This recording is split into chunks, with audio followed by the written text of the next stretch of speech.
Hi, hello. Welcome to welcome to my first review of Doctor Who. This review is for Spyfall Part 1.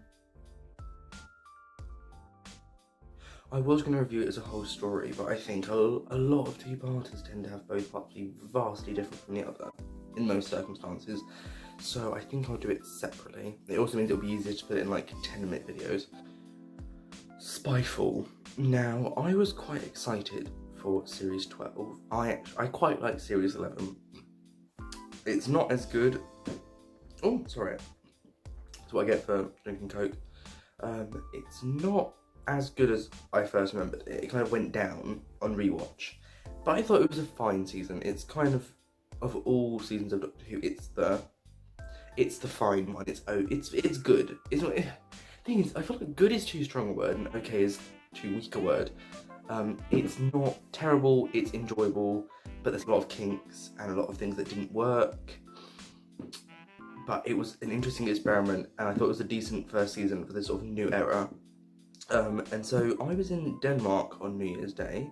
I had a lovely time in Denmark on New Year's Eve. I may even have a video insert of the fireworks if I've actually figured out how to do that. If I have, either here or it will just replace the screen.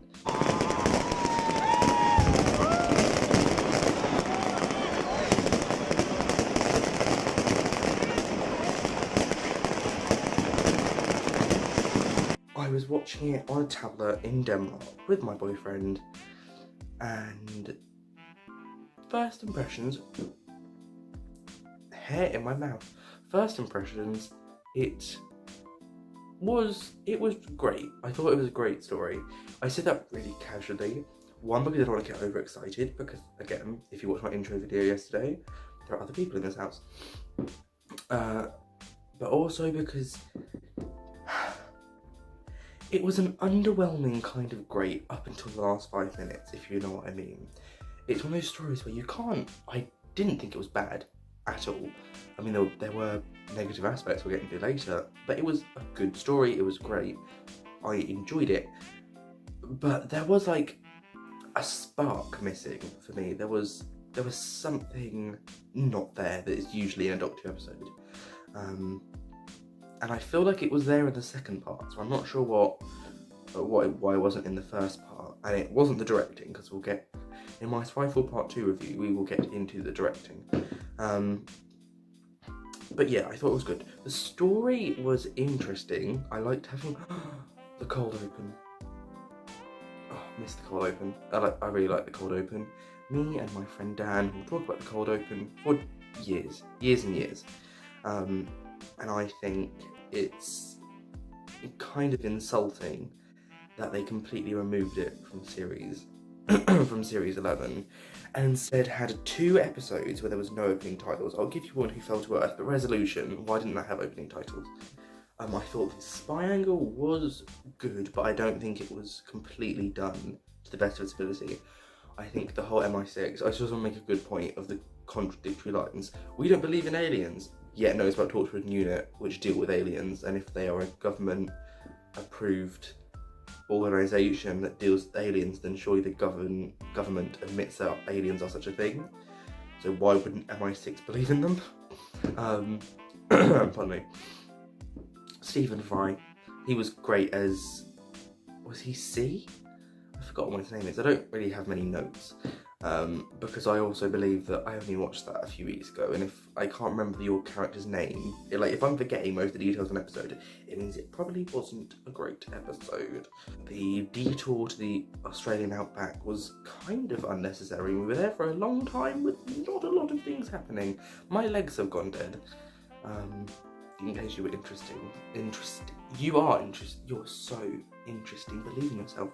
In case you were interested. So,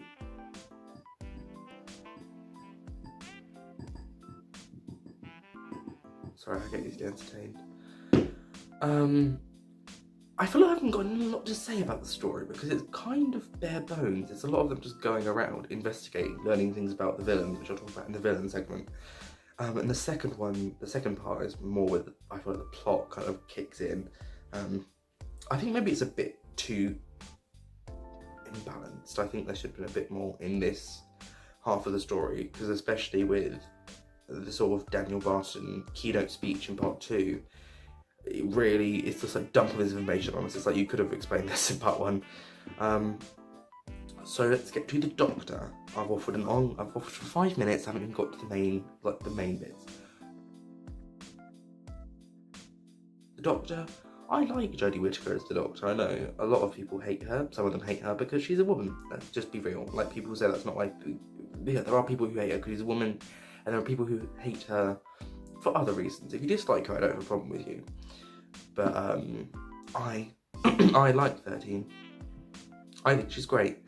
I think she was really good in this season. I'm up to episode 4. I watched the first 4 episodes because episode 5 hasn't come out yet. Episode 4 just came out. And I think she's been, overall, she's definitely improved on Series 11. I feel like she's really rounded her character out. But Spyfall Part 1, until the Master reveal... Oh, spoiler warning. Sorry, spoilers.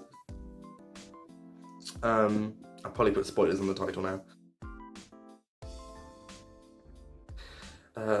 Apart from that reveal, she's kind of the same as she was in Series 7. She doesn't show much more. We haven't seen from her. And I thought she was pretty good. Probably. It's weird though, because I have sort of, is it foreknowledge? What's that thing where you can like look back on things? Retrospect? I don't know. But now that I have that, I have the advantage of being able to know what the next 3 episodes are like. And it's probably her weakest episode, honestly, of this season. And not because it was bad, but I don't think she was given new things to do. Spyfall Part 2 really changes that. The companions. The companions are really good. I feel like when I'm talking, I sound like I'm going to say something bad. Like, the companions, they're great. I thought Yaz felt the most useful she's felt since she was introduced. I liked her taking charge with Daniel Barton. I liked their interview. I liked that she was Ryan was quite inept and she was really confident in what she was doing. I liked the bit where she got zapped to the Cassava dimension and afterwards she was like, I thought I was dead. That was a really good scene. That was one of the best scenes of the episode.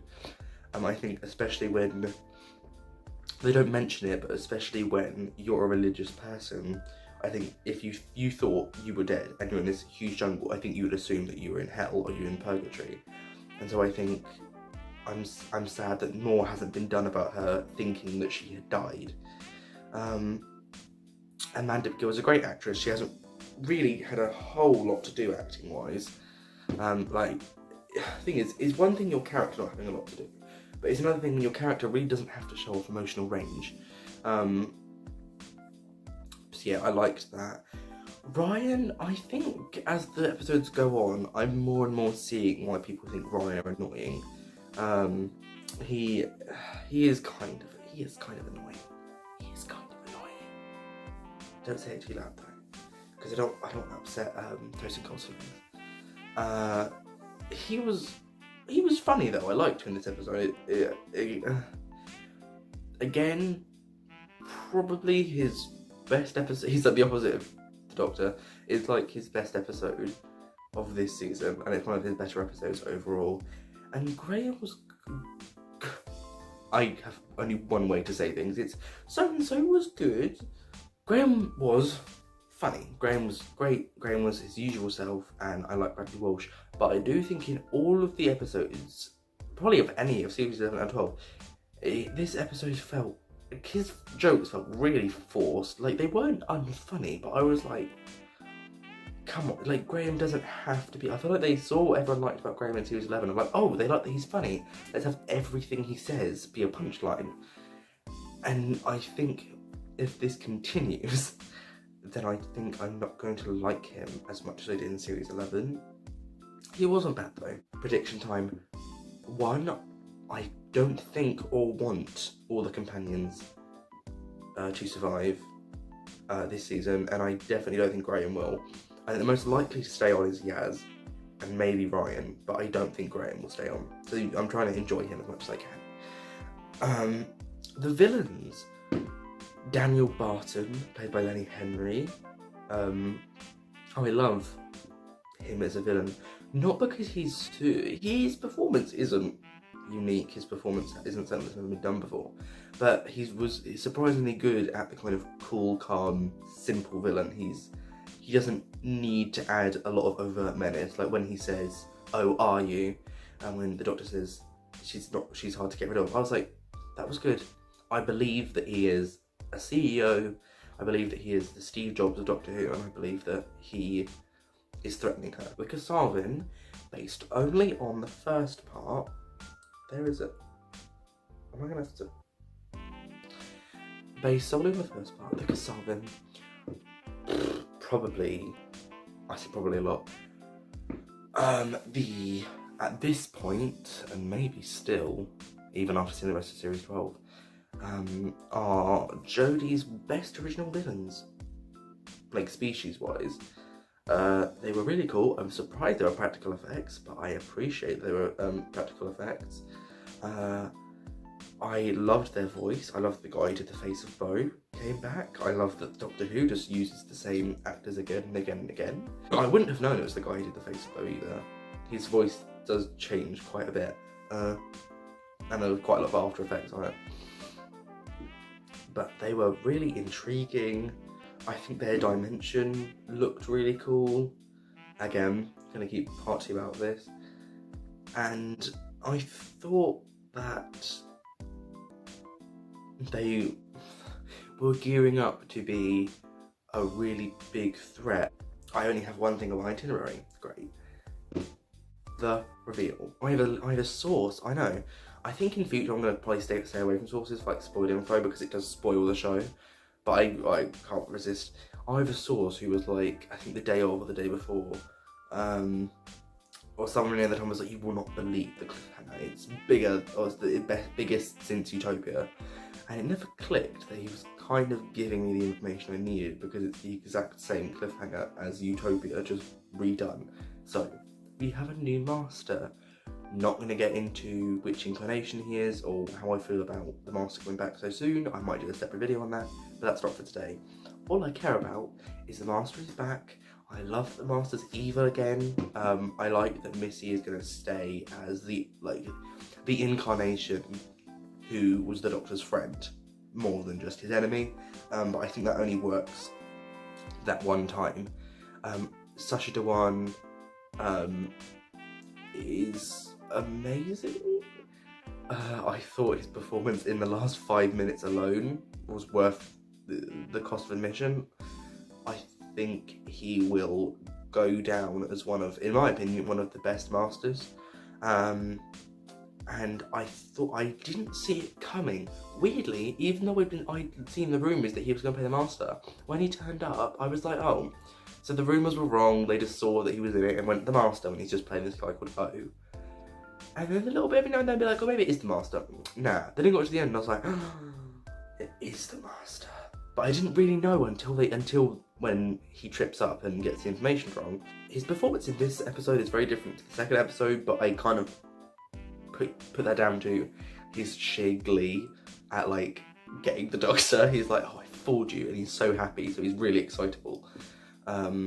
But there's still that rage. Council of Geeks did it really well. This incarnation of the Master has always got this underlying rage, and it's never that he's not angry, it's just, I guess he's like the Hulk, he's always angry, but he sometimes can hide it behind charm or comedy or excitement or seriousness, but it's always there, and I got that in his performance. I felt all the time he was angry.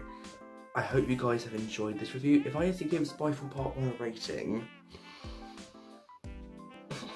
I'm going to give it a 7.5 because the Master Reveal gives it like that 0.5. I would have given it a 7, but it's an episode I'm looking forward to rewatching, but I don't expect on rewatch it'll get better or worse. I expect it will be the same every time I watch it. I'll be like, oh, really good episode, but there were things that I could have improved. I would have had changed a bit of Graham's dialogue. I wouldn't have spent so much time in the Australian outback, and I think I would have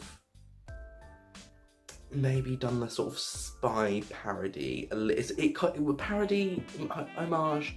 I would have done the spy stuff a bit differently if I was writing it.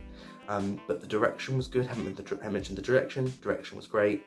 I loved their new costumes.